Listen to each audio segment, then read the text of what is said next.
24 ಗಂಟೆಯಲ್ಲಿ ನಿಮ್ಮ ಬಾಡಿ ಈ ರೀತಿಯ ಕ್ಯಾಲರೀಸ್ ಬರ್ನ್ ಮಾಡುತ್ತೆ ನೋಡಿ. ನೀವು ತಿನ್ನೋ ಊಟದಿಂದ ನಿಮ್ಮ ಬಾಡಿ ದಿನದಲ್ಲಿ ಇಷ್ಟು ಕ್ಯಾಲರೀಸ್ ಬರ್ನ್ ಮಾಡುತ್ತೆ.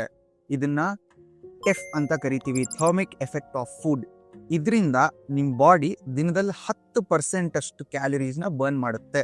ಸೊ ಈ ನಂಬರ್ನ ನೀವು ಜಾಸ್ತಿ ಮಾಡಬೇಕು ಅಂತಂದ್ರೆ ನಿಮ್ಮ ಡಯಟಲ್ಲಿ ಆದಷ್ಟು ಪ್ರೋಟೀನ್ನ ಇನ್ಕ್ಲೂಡ್ ಮಾಡ್ಕೊಳ್ಳಿ. ಅವಾಗ ತಿನ್ಕೊಂಡೇ ಜಾಸ್ತಿ ಕ್ಯಾಲರೀಸ್ನ ಬರ್ನ್ ಮಾಡ್ಬೋದು.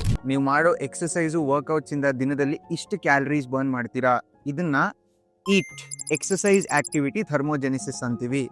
ಇದರಿಂದ ಡೈಲಿ ನೀವು 15% ಕ್ಯಾಲರೀಸ್ ಅಷ್ಟೇ ಬರ್ನ್ ಮಾಡೋಕ್ಕಾಗೋದು. ನೀವು ಎಕ್ಸಸೈಸ್ ಬಿಟ್ಟು ದಿನದಲ್ಲಿ ಆಕ್ಟಿವ್ ಆಗಿರೋದಕ್ಕೆ ಏನು ಮಾಡ್ತೀರಾ ಅಂದರೆ ಕುಕ್ಕಿಂಗು, ಕಸ ಹೊಡಿಯೋದು, ಓಡಾಡೋದು, ಇದನ್ನ ನೀಟ್ ನಾನ್ ಎಕ್ಸಸೈಸ್ ಆಕ್ಟಿವಿಟಿ ಥರ್ಮೋಜೆನಿಸಿಸ್ ಅಂತೀವಿ. ಇದರಿಂದ ದಿನದಲ್ಲಿ 20% ಅಷ್ಟು ಕ್ಯಾಲರೀಸ್ ಬರ್ನ್ ಆಗುತ್ತೆ.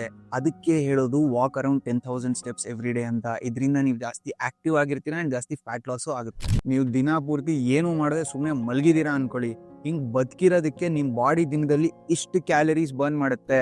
ಇದನ್ನೇ BMR ಬೇಸಲ್ ಮೆಟಬಾಲಿಕ್ ರೇಟ್ ಅಂತ ಹೇಳೋದು, which contributes to up to 60% of daily calorie burn.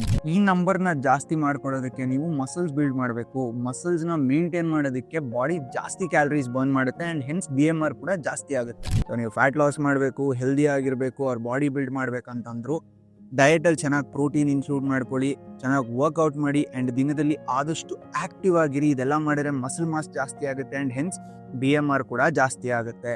ಇಷ್ಟೆಲ್ಲ ಮಾಡಿದ್ರೆ ನಿಮ್ಮ ಗೋಲನ್ನ ನೀವು ರೀಚ್ ಆಗೋದನ್ನ ನೀವು ಕೂಡ ತಪ್ಸೋಕ್ಕಾಗಲ್ಲ.